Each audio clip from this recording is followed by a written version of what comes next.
No, Jimmy, I'm afraid that's still not correct. Let's go over it together.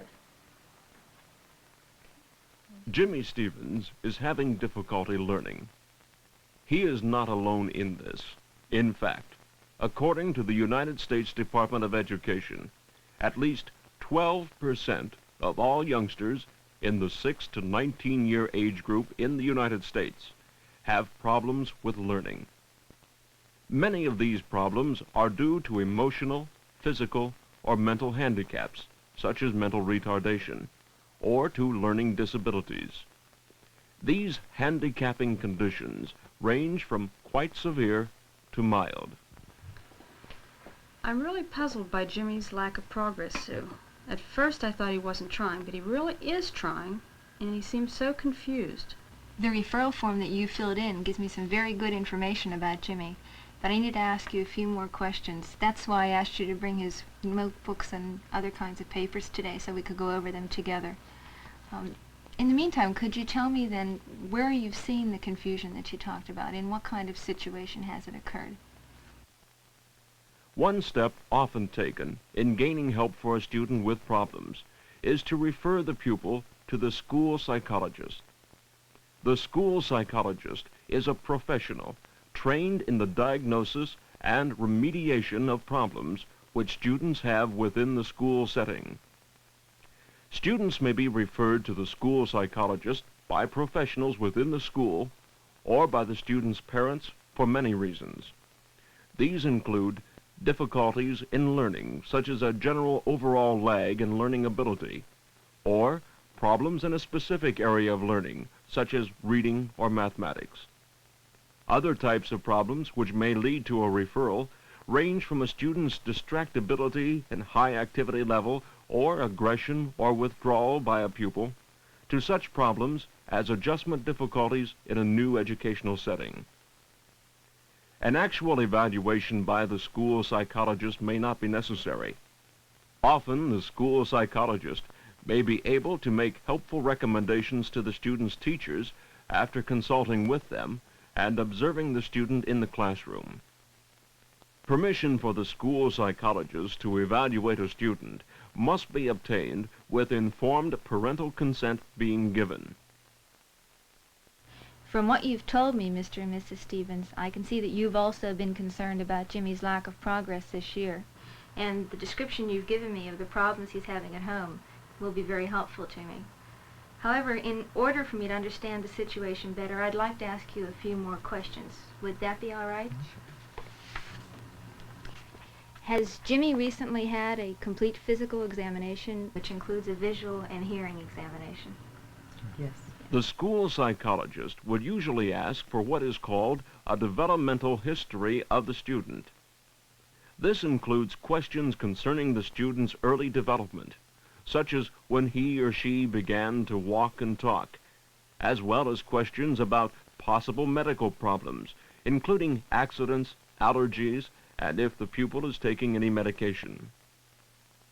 Questions concerning changes in the family or school situation which may be contributing to the student's difficulties are also included. Yes, Dr. Walker, I can see where this information would be helpful to you and to your educational team in their work with Jimmy. But what I don't understand is why you think he needs a psychological evaluation. Just what is that anyway? I mean, what will happen to Jimmy if we sign this form giving our consent for the evaluation?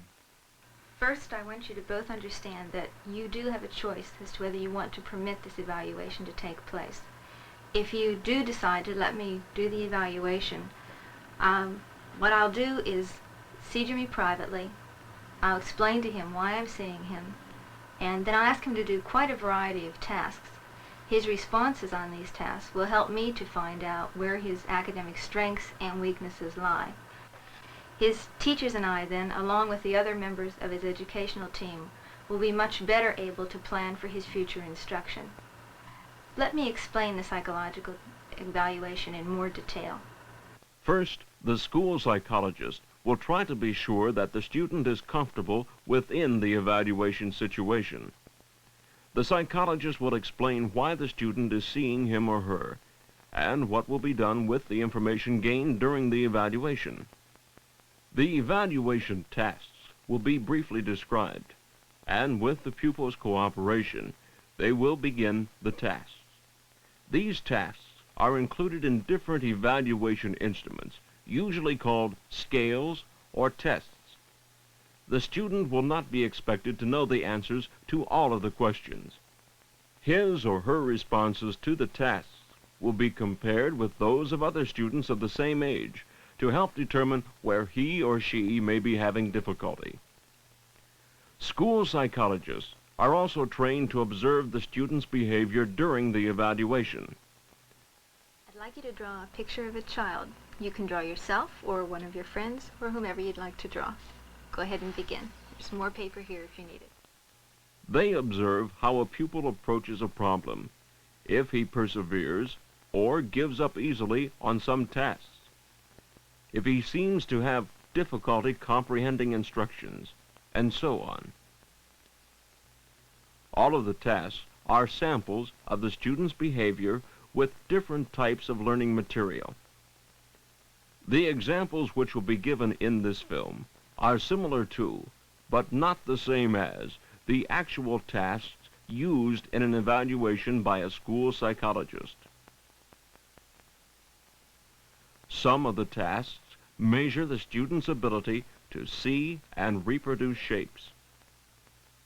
Others are questions designed to sample the student's knowledge of information usually known by students of his or her age level. Jimmy, name 4 animals which have fur. A lion. Some of the questions ask the pupil to define words. Very well, Jimmy. Now I'd like you to tell me what these words mean. The first word is car. What is a car? Something that drives. You need gas. Someone drives it and they go places with it.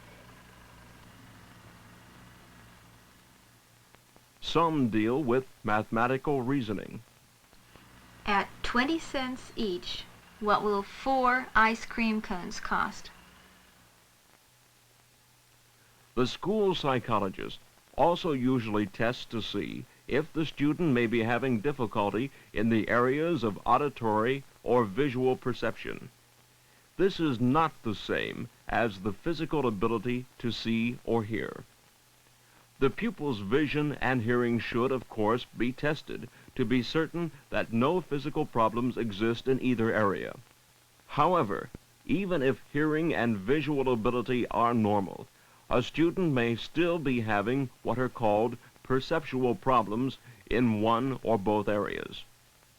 Perception refers to the brain's ability to process and interpret what the eyes see and the ears hear, so that it will have meaning to the individual. Many students have difficulty and need specialized training in order to be able to correctly interpret the sensations which their eyes and ears are sending to their brains. For example, we have all learned that this is a cup. No matter what its orientation or position, it is still a cup. Most children understand this concept before they reach school age. However, this is not true about the symbols which we use in reading English. We know that these are the letters B, D, and P. To many young children, and to older ones with visual perceptual problems, they are not perceived as being different from each other. Since the parts are very similar, and the only thing which has changed is the orientation or position of the parts, the whole letters are not interpreted as being different from one another. In learning the letters we use in reading English, unlike what the child has learned about the cup and other objects within his environment, the orientation of the letter and its parts is very important in recognizing the letter. This is extremely confusing to youngsters with this type of visual perception problem. They may also read words backwards, such as saw for was.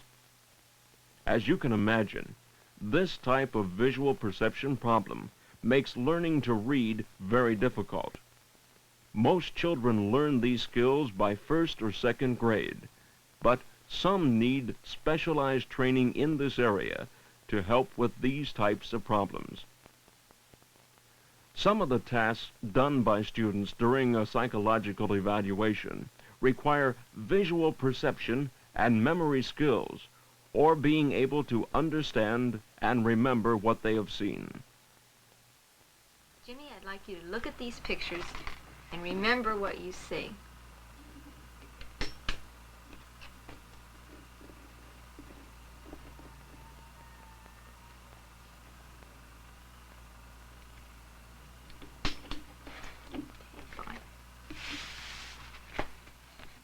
Some students have auditory perceptual problems, or difficulties interpreting and remembering what they have heard. In order to check for this type of problem, some of the tasks require auditory memory skills, or being able to recall and repeat what one has heard. Now, Jimmy, I'm going to say some words, and when I'm finished, I want you to say them back to me. The words are red, lamp, dog, pillow. Red, lamp, dog, and pillow.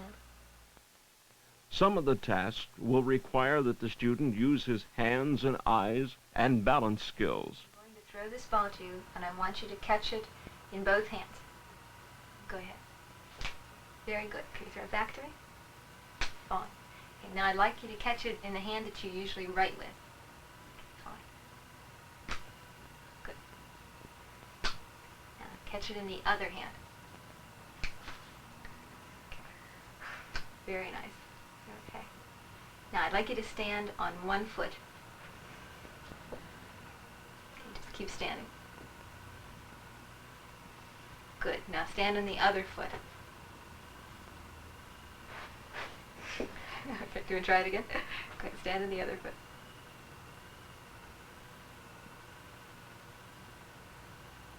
Fine. Okay, let's go back and sit down. Jimmy, I'd like you to watch the end of this pencil. Keep your eyes right on it.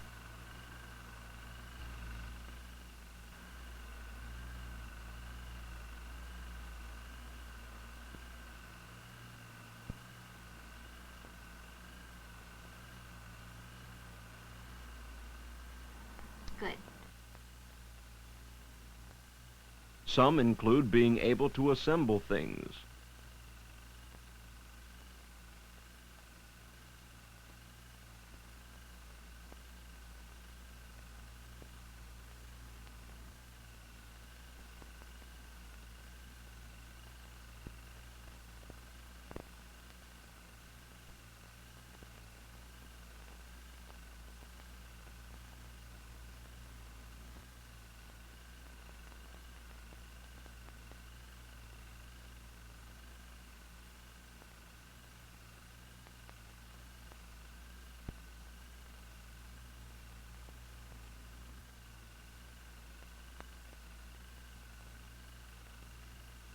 And some require the student to sort or categorize objects or pictures logically. Okay, now Jimmy, I'd like you to tell me which of these pictures would go with which of these pictures. Go ahead and just place these up here with these ones.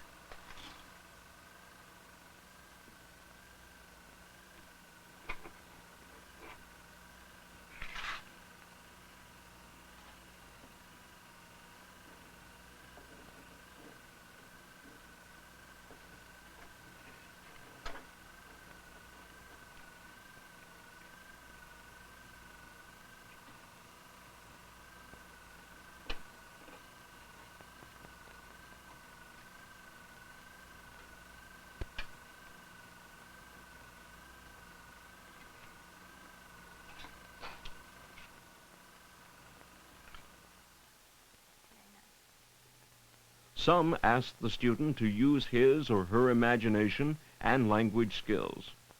Jimmy, I'd like you to tell me a story about this picture. Well, looks like they just ate dinner. Everyone's at the table doing something. And the mother and the father are both looking at the kids like they're doing something wrong. Jimmy, how are a horse and a pig alike? These are examples of some of the types of things we will be doing during the evaluation. They will include measuring his skills in the areas of general information, vocabulary, arithmetic, reproduction of designs, visual and auditory perception, categorization, and verbal reasoning. Sometimes personality assessment may also be necessary, as a student's personality may be a factor in his educational difficulties. Most students really seem to enjoy the task. Depending on Jimmy's responses to the various items, I may ask him to do others that will help me to further specify the areas where he may be having difficulty. Do you feel that you would like me to go ahead with the evaluation? Yes, I think we would, don't you? So just sign this form then.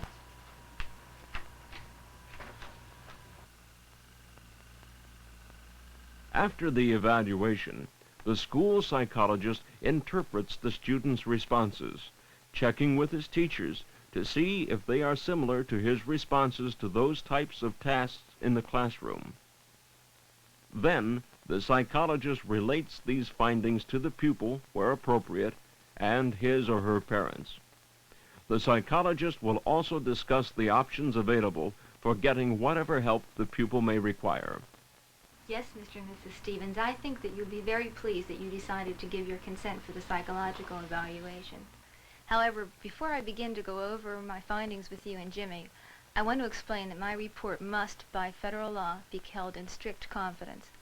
You, as Jimmy's legal guardians, will of course have access to it, and before these records can be released, we must have your consent. Do you have any questions about this? No. Okay. Now, according to my evaluation, The school psychologist describes the student's areas of academic strengths and weaknesses with the student where appropriate, and with the parents or legal guardians. Then the alternatives for remediation of the student's difficulties will be discussed, as well as the positive and negative aspects of each. These alternatives may include such options as placement in a specialized class setting, help available through community agencies or through the use of medical facilities, specialized help given within the child's own classroom or school setting for part of the school day, as well as other means of fulfilling the student's needs. The psychologist will often also make suggestions as to how the student's parents can help their child at home. If a student is handicapped or identified as needing special education and/or related services, an individualized education program called IEP must be developed for that student to assure that his or her needs are met. The pupil's parents or legal guardians have the right to participate in the program planning conference for the development of the IEP for their child, and are encouraged to do so. When final plans for the means of meeting the student's needs have been agreed upon, the procedures for gaining the necessary services are begun.